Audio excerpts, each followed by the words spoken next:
Shalom sa inyong lahat. Huwag ninyong pahalagahan ang inyong sarili ng higit sa nararapat. Sa halip, pakaisipin ninyong mabuti ang tunay ninyong katayuan ayon sa sukat ng panampalatayang ipinagkaloob ng Diyos sa bawat isa sa inyo.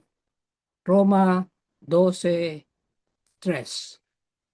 Welcome po sa Good and Faithful channel dito sa YouTube. Dalayan kong maging pagpapala ito sa iyo tuwing ikaw ay magbubukas at manunood. Ang pangunahing mapapanood mo ay ang pagtatalakay ng lingguhang pag-aaral ng salita ng Diyos. Paminsan-minsan ay madaragdagan ito ng mga serye ng pag-aaral sa iba pang paksa tungkol sa pagiging katiwala ng Diyos. Kung ano ang itinanim mo, iyong aanihin. Exodo. Bago tayo pumalaot ay manalangin muna tayo at ang ating dalangin ay halaw mula sa awit 62, 7 at 8. Nasa Diyos ang ating kaligtasan at ating karangalan. Ang ating makapangyarihang bato, ang Diyos, ang ating kanlungan. Magtiwala tayo sa Kanya sa lahat ng panahon. O bayan, ibuhos natin ang ating puso sa Kanyang harapan para sa atin, Diyos ay kanlungan. Amen.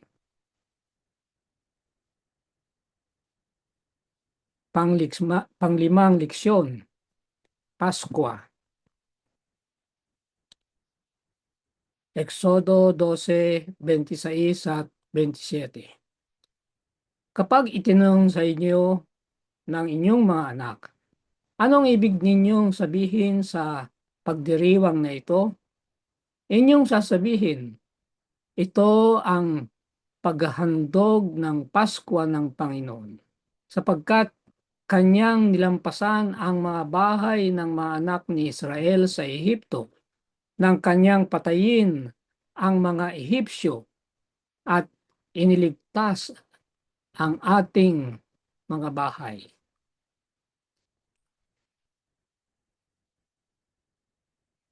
Higit pang nahahanda ang Diyos upang ipagkaloob sa atin ang karunungan, pangunawa at kapangyarihan upang magawa ang tama.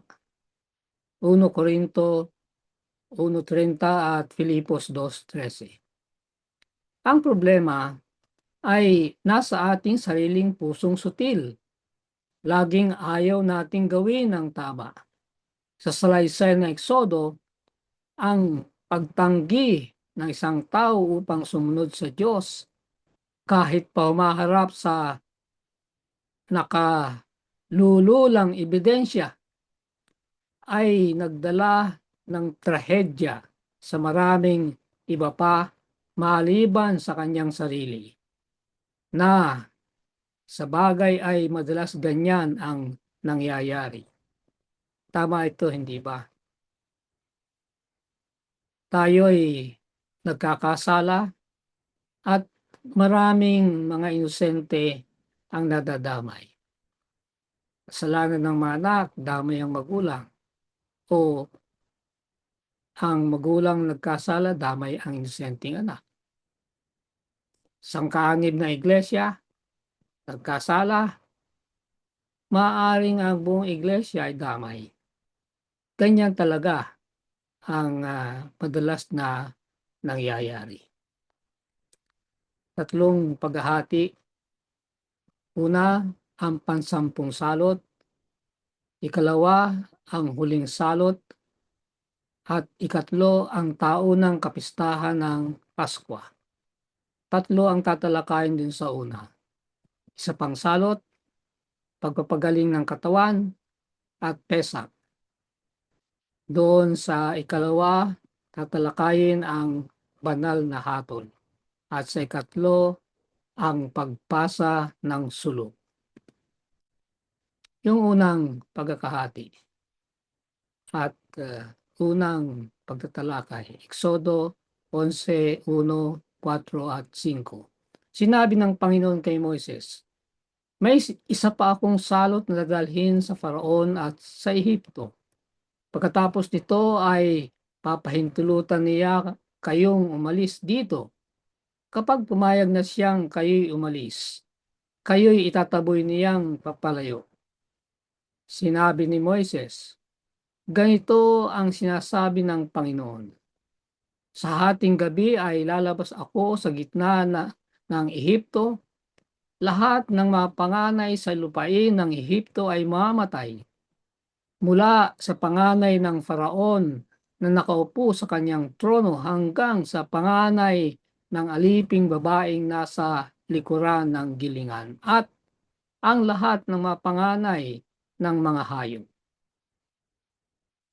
Isang taimtim na babala. Ipinahayag ng Propeta Amos na tunay ang Panginoong Diyos ay walang gagawin malibang kanyang ihayag ang kanyang lihim sa kanyang mga lingkod na mga propeta. Amos 3:7. At sa pamagitan ng propetang Moises, ipinahayag niya sa Paraon ang susunod na darating. Ang pinakasolemning babala ay naibigay sa Paraon. Ito'y magiging isang makatarungang hatol sa kayabangan, pananamantala, karahasan at idolatriya, lahat na nagpapalitaw nitong mga kalamidad sa Ehipto. Binigyan ng Diyos ng panahon ang Ehipto, 3 araw ng kadiliman upang pag-isipan ang tungkol sa kamakailang mga pangyayari at ang kahulugan ng mga ito.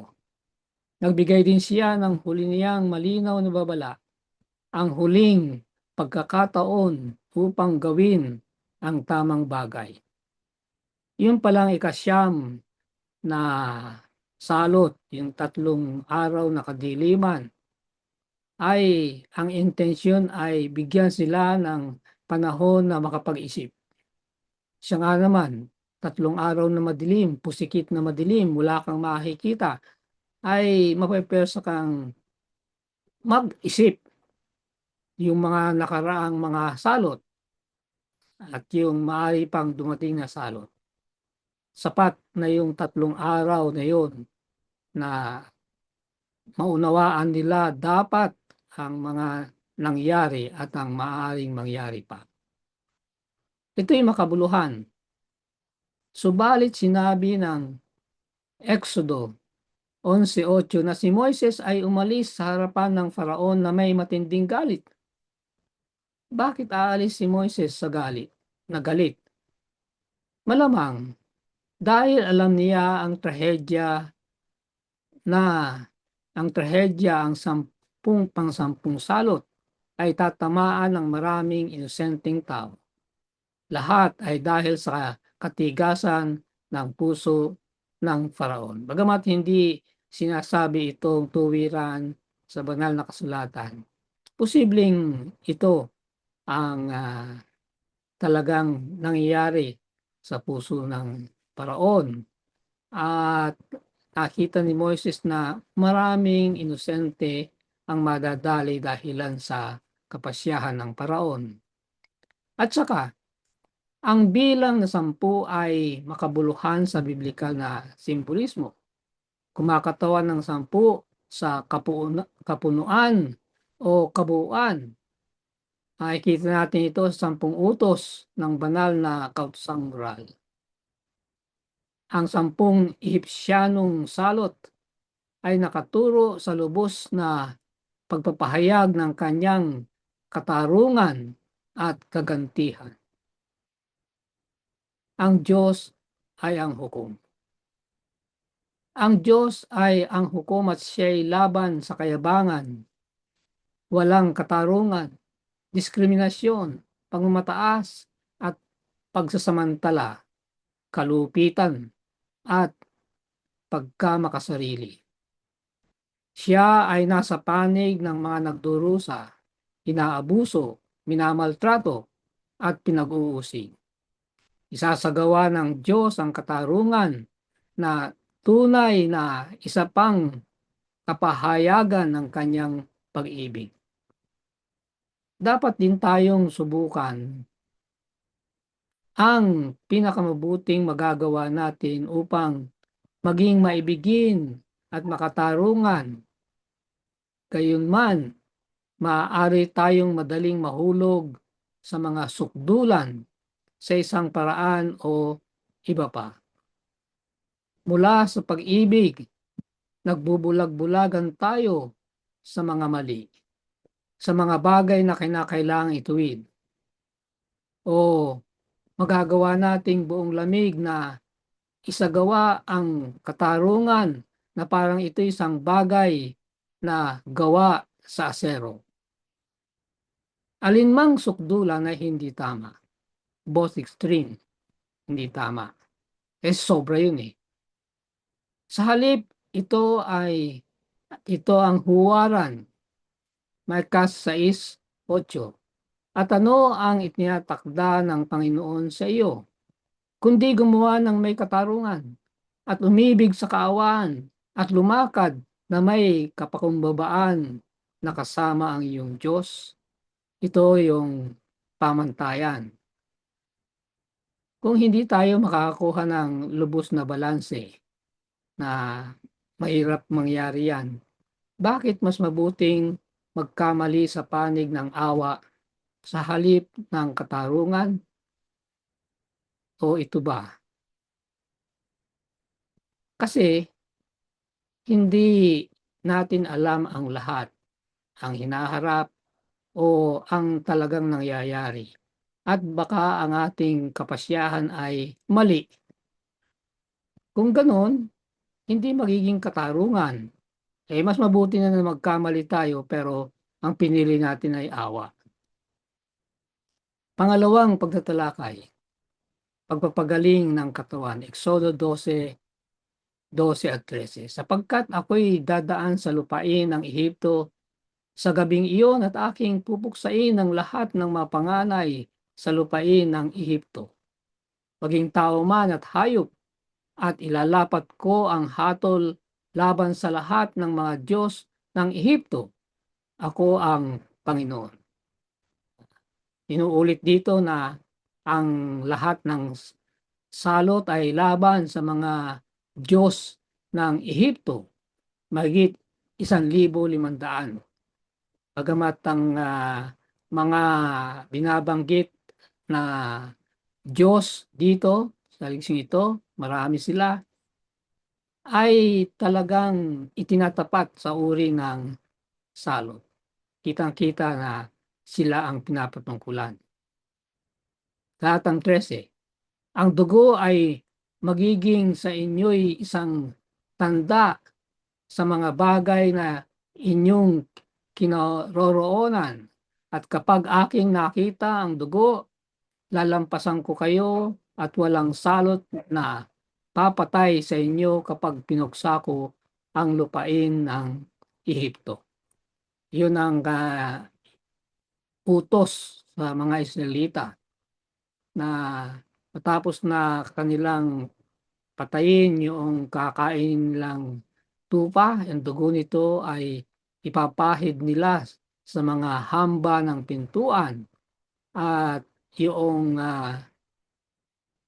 papatay, ang anghel ng Panginoon napapatay sa mga panganay ay pag nakita yun dadaanan ng bahay. Siyempre, sa mga Egyptiano, walang ganung utos kaya hindi nila alam yan. Ito'y nagpapakita lang na itong salot na ito, kasampung salot ay makakasama ang Israel kung hindi sila susunod sa tagubilin, sapagkat tiyak ang mga tagubilin na ibinigay sa kanila. Aasahan ng isa na aatasan ng Diyos si Moises at Aaron tungkol sa kung paano ayusin ang pag-alis mula sa Ehipto. Ibig sabihin, paano gumawa ng mga panustos para sa pagtakas. Maraming pagkain yan ang kakailanganin. lalo na para sa mga matatanda, mga ina na may mumunting bata, ang mga hayop at iba pa. Sa halip, ang tagubilin ng Diyos ay nakagugulat. Sinabi niya sa kanila kung paano ipagdiwang ang Paskwa. Sa ibang salita, ang tugon ay sa pagsamba sa Diyos. Yon ang pinaka punto ng paghahanda. Yung ibang manabanggit kanina na hahandain ay ihahanda rin, pero ang pinakamahalaga talaga na paghahanda ay itong pagdiriwang ng Paskwa. Maghahanda ang bawat pamilya ng isang tupa na walang masasayang. Lahat ay kakainin ang kanyang bahagi, at kung hindi maubos ng pamilya ang buong tupa, kakainin nila ang hapunan kasama ng isa pang pamilya.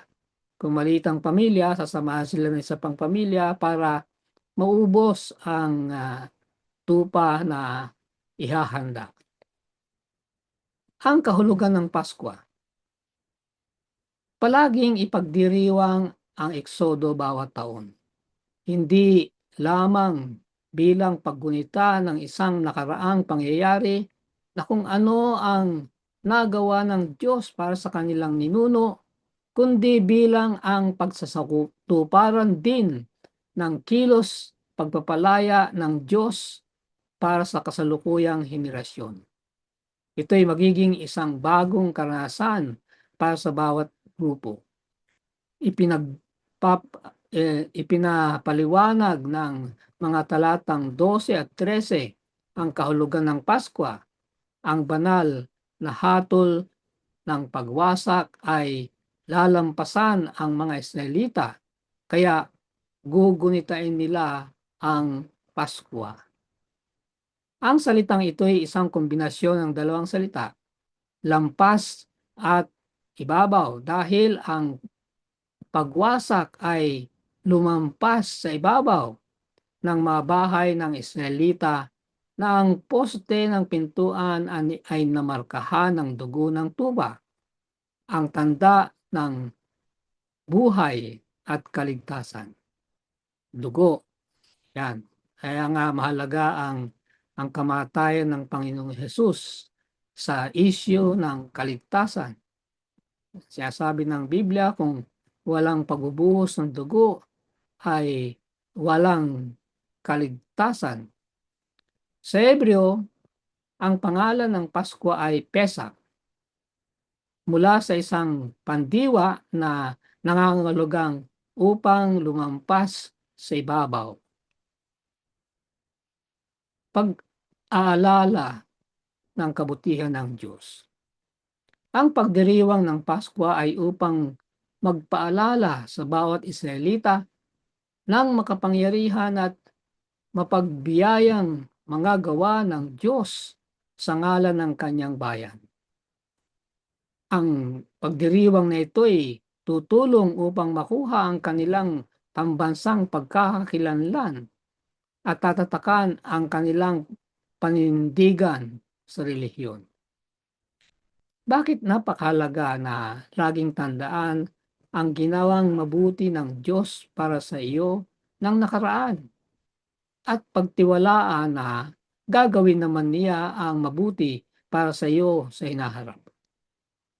Ang nagawa niya na nakaraan na mabuti ay nagsasabi na ang mga susunod na gagawin niya sa hinaharap ay mabuti. Kahit na pa sa tingin natin ay parang hindi ikabubuti natin, ngunit sa katagalan makikita natin na ikabubuti pala natin. Pangatlong pagtatalakay, Pesach o yung Paskwa, Exodo 12:21-23. Nang magkagayoy, ipinatawag ni Moises ang lahat ng matatanda sa Israel at sinabi sa kanila, kayo'y lumabas at kumuha ng mga kordero ayon sa inyong sambahayan at magpatay kayo ng kordero ng Paskwa. kayo'y kumuha ng isang bigkis ng isopo, inyong ilubog sa dugo na nasa palanggana at inyong pahiran ng dugo ang itaas ng pinto at ang dalawang haligi ng pinto ng dugong nasa palanggana. So yung hamba, yun, palibutan nila ng dugo para kitang-kita. Sino man sa inyo ay huwag lalabas sa pinto ng kanyang bahay hanggang sa kinaumagahan, sapagkat ang Panginoon ay daraan upang patayin ang mga Ehipsyo. Pagkakita niya ng dugo sa itaas ng pinto at sa dalawang haligi ng pinto, lalampasan ng Panginoon ang pinto ayon at iyon at hindi niya hahayaang pumasok ang mamumuksa sa inyong mga bahay upang patayin kayo. So napakalinaw. No? Kung hindi sila susunod dyan, masasama sila doon sa ikasampung salot. Ang tupa ng Pasko. Ang dugo ng isinakripisyong hayop ay isang susing elemento sa pagdiriwang na ito. Yung mga sumali sa pista ay inilagay ang dugo ng pinaslang na tupa sa hamba ng pintuan ng kanilang mga bahay. Sa gantong paraan ay kanilang ipinakita ang kanilang panampalataya sa Diyos. Naniniwalang ililigtas sila mula sa haharapin ng mga hindi tinakpan ng dugo. Ano yung haharapin ng walang dugong na nakapahid sa kanilang hamba ng pintuan? Kamatayan. Ano ngang makapangyarihang pagpapahayag ng Ebanghelyo? Bakit kapahayagan ng Ebanghelyo ito? Sapagkat ang kaligtasan nila ay nakabase sa panampalataya nila doon sa dugo na naipahid sa mga hamba ng kanilang pintuan. At yan ang mabuting balita. May kaligtasan ang nananampalataya sa kamatayan ng Panginoong Hesus para sa kanila sa pagbubuhos ng kanyang dugo. Ang tupa ng Pasko ay kailangang maging walang dungis dahil ito'y nakaturo kay Hesukristo, ang kordero ng Diyos na nag-aalis ng kasalanan ng sanlibutan. Juan 1:29. Tandaan ninyo na sa lumang tipan, ang pinipili na hayop na ihahandog ay walang kapintasan. Hindi katulad ng ikapu.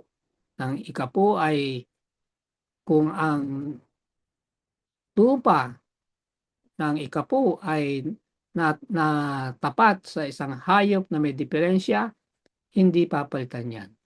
Ngunit sa mga handog na hayop ay mas istrikto, walang dungis, katulad ng binabanggit dito.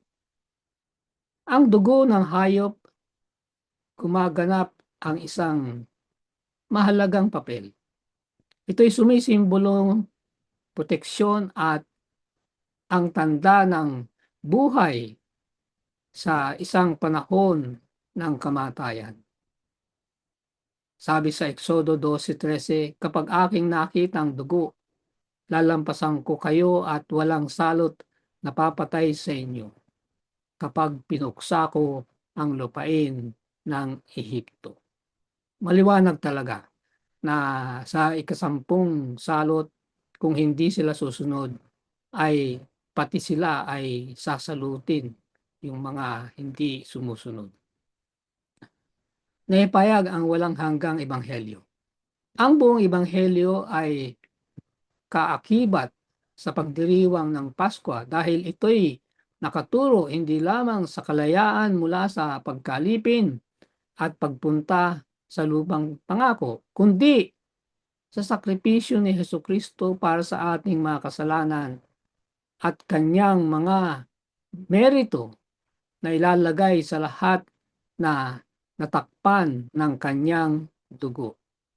Talagang malinaw na ito ay nagpapakita ng ebanghelyo, pagpapahayag ng ebanghelyo.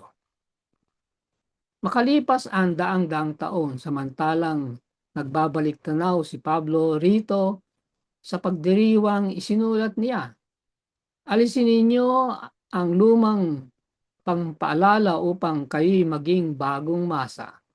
Kung lumang pampaalsa, upang kayo'y maging bagong masa, kung paanong kayo nga'y walang pampaalsa, sapagkat si Kristo ang kordero ng ating Paskwa ay naialay na. 1 Corinto 5:7. So may binabanggit dito na pampaalsa o libadura. Ang libadura, walang pampaalsang tinapay at ang isopo. Nang ang libadura ay unang binanggit sa Biblia, ito'y sa pagkakaugnay sa paghanda ng tinapay na walang pampalsa. Yung libadura yun, pampalsa. Sa gabi ng pag-alis ng mga Israelita mula sa Ehipto, yung Exodo yun. Ang libadura ay kailangang alisin din mula sa kanilang mga bahay. Dito sa partikular na konteksto, ang libadura ay isang simbolo ng kasalanan.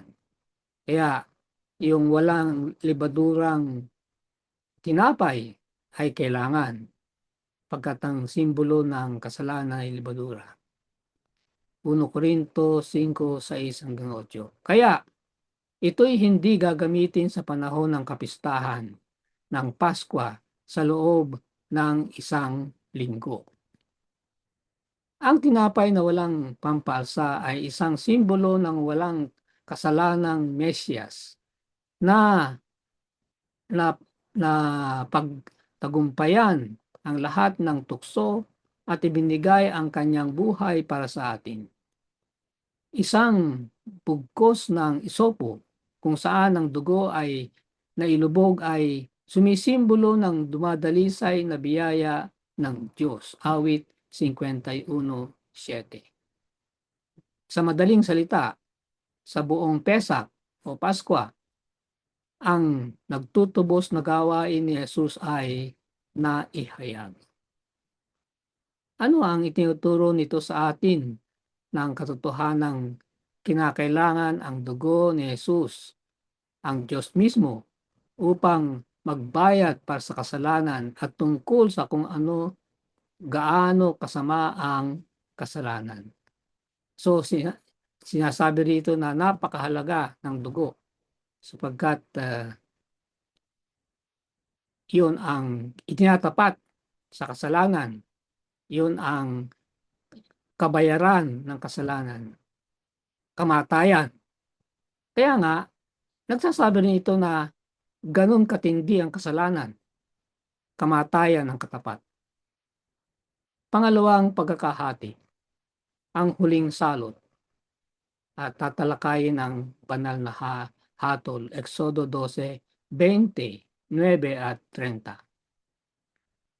Pagsapit ng hating gabi, pinatay ng Panginoon ang lahat ng mga panganay sa lupain ng Ehipto, mula sa panganay ng paraon na nakaupo sa kanyang trono hanggang sa panganay ng bihag na nasa bilangguan at lahat ng panganay sa mga hayop, pati mga hayop. Ang paraon ay bumangon ng gabi, pati ng lahat ng kanyang mga lingkod at lahat ng mga Ehipsyo, at nagkaroon ng isang malakas na panaghoy sa Ehipto sapagkat walang bahay na walang namatay. Imagine niyo, no? Pagdaan ng pupuksa, madiskubre nila na patay ang kanilang panganay. Biro niyo yung panaghoy na yan ng bawat bahay sa Ehipto. Ang focus sa panganay Nalaglag ang huling episyong salot sa panganay. Ito'y isang banal na hatol sa lahat ng mga Diyos ng Ehipto at sa lahat ng mga pamilya na sumasamba rito sa mga huwad na Diyos na walang kabuluhang Diyos-Diyusan na nasasalamin ang sariling mga kapusukan, pagnanais at takot gaya ng ipinapakita ng naunang salot. Itong mga Diyos-Diyusan ay hindi na kayang iligtas ng mga tao. Ang kanilang kawalang kabuluhan ay higit pang litaw ngayon sa panahon ng pansampung salot na talagang nagdala ng pinakamalaking kinahihinatnan sa mga taga-Ehipto. Sa buong kalawakan ng lupain ng Ehipto ay naibagsak ang karangalan ng bawat sambahayan na puno ng tili at hagulgol ng mga nagdadalamhati ang himpapawid. Ang hari at mga tagahatid ng ay tumindig na naguguluhan at may pangutla at nanginginig ng mga binti sa mapangwasak na lagim. Patriarchs and Prophets 280. Ang panganay ng Faraon. Ano ba ang kabuluhan niyan? Bakit panganay? Ang Faraon ay kumakatawan sa sukdulang kapangyarihan at Diyos ng Ehipto. At ang kanyang panganay na lalaki ay tinuturing na isang anak ng isang Diyos. Si Isis, ang isang diyosa na nag-iingat sa mga bata. Si Heket, na isang diyosa na nag-aasikaso sa mga panganganak ng mga babae. At si Min, na isang Diyos ng pag-aanak. Itong tatlong Diyos na ito, Diyosa at Diyos, ang pinatutungkulan ng 10 salot.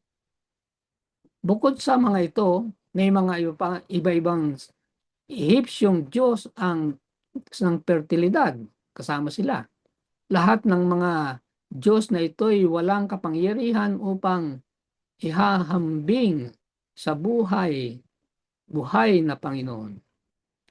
Sinabi ni Moises, "Sinong katulad mo, O Panginoon, sa mga Diyos? Sinong gaya mo, dakila sa kabanalan, nakakasindak sa maluwalhating gawa at gumagawa ng mga kababalaghan?" Exodo 15:11. Nagpapatotoo naman si Jethro, "Ngayon aking nalalaman na ang Panginoon ay lalong dakila kaysa sa lahat ng mga Diyos, sapagkat iniligtas niya ang bayan mula sa kamay ng mga Ehipsyo nang sila'y magpalalo laban sa kanila." Exodo 18:11. Ang kahinatnan ng ating mga kilos. Ito ang leksyon sa atin. Ayon sa Exodo 1, pinatay ng mga Ehipsyo ang mga kapapanganak na anak na lalaki ng Israel sa utos ng Paraon upang pahinain ang mga Israelita at upang pasukuin at pahiyain sila. Ngayoy hahampasin ng parusa ng Diyos ang panganay na lalaki ng Ehipto. Kung ano ang inihasik ng tao, aanihin nila. Mabigat yan na katotohanan. Natin niyang kalilimutan. Magdadala ng mga kahinatnan ang ating mga kapasyahan at aktwal na kilos. At ang mapait na katotohanan na nararanasan nating lahat ay na hindi tayo lamang ang nagdurusa mula sa mga kahinatnan ng ating maling mga pagkilos. Inuulit dito yung collateral damage, mga inosente na nadadali pagka tayo'y gumawa ng kasalanan. Ang iba, maraming iba, kung minsan, kahit pa ang ibang inosente ay magdurusa rin naman. Gayon ang likas ng kasalanan. Kaya ang kasalanan ay dapat na kinamumuhian. Pangatlong pagkakahati, ang taunang kapistahan ng Paskwa at tatalakayin ang pagpasa ng sulo. Exodo 12:24 hanggang 27. Inyong iingatan ang bagay na ito bilang tuntunin sa inyo at sa inyong mga anak magpakailanman. Pagdating ninyo sa lupaing ibibigay sa inyo ng Panginoon, gaya ng kanyang ipinangako, inyong tutuparin ang paglilingkod na ito. Kapag ka itinanong sa inyo ng inyong mga anak, anong ibig sabihin ng pagdiriwang na ito? Inyong sasabihin, ito ang paghandog ng Paskwa ng Panginoon, sapagkat kanyang nilampasan ang mga bahay ng mga anak ni Israel sa Ehipto, nang kanyang patayin ang mga Ehipsyo at iniligtas ang ating mga bahay. At ang taong bayan ay nagyukod ng ulo at sumamba mula sa isang henerasyon tungo sa isa pa. Sinasabi ng mga awit kung paano makikilala ng ating mga anak ang Diyos at ang kanyang magiging kalinga. Ipagmamalaki ng ating salinlahi sa kasunod nito ang inyong mga gawa at ipahahayag ang inyong mga gawang dakila. Awit 145:4. Isang pamilya ay dapat magsasalita sa isa pang pamilya tungkol sa Diyos, tungkol sa kanyang kahangahangang mga gawa, at tungkol sa kanyang mga katuruan. Lahat upang ipasa ang biblikal na kaalaman sa isa pang henerasyon. Ito ang matinding pangangailangan sa leksyong ito. Kaya inilagay ko sa huli na dapat ay lulundo sa obligasyon natin na ang katotohanan na ibigay sa atin ay dapat na ipasa natin sa susunod na henerasyon. Ito ang pinakamagandang mana ng ating mga anak. Higit pa sa mga pera at kayamanang material. Itong espiritual na material na ito ay dapat na ipamana sa ating mga anak. Pagtuturo sa pamagitan ng pagsasagawa. Ito yung paraan kung paano natin i-share, hindi lang sa pamagitan ng salita. Ang mga magulang ang unang guro sa Israel at isasalaysay ang kwento ng Eksodo sa kanilang mga anak. Hindi ito sasabihin bilang isang nakaraang pangkasaysayang pangyayari lamang, kundi itatanghal bilang kanilang sariling karanasan. Paano nila magiging karanasan? Sapagkat uulitin nila yung paghahandang ginawa sa Eksodo. Papatay ng tupa, kakain sila magkakasama. Kaya mararanasan nila yung naranasan ng mga sinaunang Israelita. Bagaman nangyari ito mahabang panahong nakaraan. Sa pamagitan ng pagdiriwang nitong kapistahan, makikilala sila sa kanilang mga ninuno at ang kasaysayan ay magugunita at may sasakatuparan. Sasabihin ng mga ama, ako'y nasa Ehipto, nakita ko ang pagkatalo ng mga Ehipsyong Diyos at ang mga salot sa Ehipto, at ako'y napalaya. Sa aklat na Eksodo, 2 beses na idiniin kung paano ang mga magulang ay dapat nasagutin ang katanungan ng kanilang mga anak tungkol sa Paskwa. Pagdidiin yan ng kahalagahan na dapat nilang gawin yan. Inuulit, kaya 2 beses. At saka Sa pamagitan ng muling pagkukwento at pagsasalaysay ng Paskwa sa kanilang mga anak, matutulungang malaki ang mga magulang sa pagpaalala sa nagawa ng Diyos para sa kanila at sa mga tao. Ang pagsasabi nito ay para rin sa nagsasalita gaya ng para sa nakikinig. Kaya nga mahalaga na sinasabi ito sapagkat sa kanilang pagsasabi, pagkikwento ay hindi nila malilimutan ang nakaraan. Isang kilos ng pananampalataya.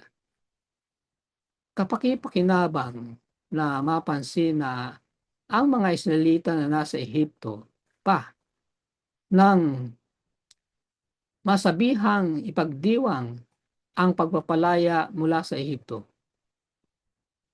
Tingnan niyo ito. Hindi pa sila malaya. Hindi pa nila naranasan ng kalayaan. Pero ipinagdidiwang na nila yung kalayaan na darating sa kanila. Napakagandang isipan yan. Ang buong pagdiriwang kung gayon ay isang kilos ng panampalataya. Hindi pa kasi nangyayari. Hindi pa nila nakikita yung katuparan ng kaligtasan pinangako sa kanila. Pero ipapakita nila ang kanilang panampalataya diyan sa pamagitan ng kapistahan ng Pasko na pinagagawa sa kanila. Pagkatapos matanggap ang utos sa kanila, ang taong bayan ay nagyukod ng ulo at sumamba sa kanilang manunubos at pagkatapos ay sumunod sa mga tagubilin ng Pasko. Huling panalita. Sa araw na ito, ang mga masunuring pamilya ng Hudyo ay sa buong mundo ay pinagdiriwang ang Pasko, Pesach. Hanggang ngayon, nagpapatuloy yan sa mga Hudyo na taon-taon ginagawa nila yung kapistahang yan. Meron silang matinatawag nilang kaayusan ng Pasko kung saan kanilang inaalala ang Eksodo at pagkatapos ay tinatamasa ang isang natatanging hapunan bilang isang pamilya. Kamanghamanghang ito'y literal na naiingatan mula sa panahon ng Eksodo. Biro niyan, gano'ng katagal na yan? Napakatagal na yan, hanggang ngayon ginagawa. Pero pansinin niyo ang susunod. Ang ikapitong araw ng Sabat lamang na iniingatan din ng masusunuring Hudyo ay bumabalik pa mula sa sinaunang panahon. Mas matanda yung observance ng araw ng Sabat kaysa sa Pasko. Nagpapakita ng kahalagahan ng ikapitong araw ng Sabat na pinipilit ng kaaway na palitan. Dalangin ko para sa iyo. Sa ngalan ng ating Panginoong Hesus, ang anak ng Diyos, na ngayon ay ay pakikitunguhan ang Faraon sa pamagitan ng kanyang panganay. Dalangin kong makita mo ito bilang kanyang pangwakas na pagsisikap upang abutin ang Episyanong hari at makita ang gawain ng Diyos sa iyong buhay. Amen. Sumainyo ang Good and Faithful channel dito sa YouTube. Ako'y patuloy na nagpapasalamat sa mga taong tumutulong na makarating ito sa kaalaman ng marami pa. Pagpalain nawa sila ng Diyos. Malaki ang iyong magiging bahagi sa ministeryong ito kung ikaw ay magsusubscribe kung hindi pa. At kung maging pagpapala ito sa iyo ay mag-share at mag-like. I-click na rin ang notification bell upang kaagad ay malaman mo kapag may bagong video. Ang PowerPoint presentation ay makukuha rin kapag hiningi sa aking Messenger account. Maraming salamat. Magkita tayo sa susunod na linggo.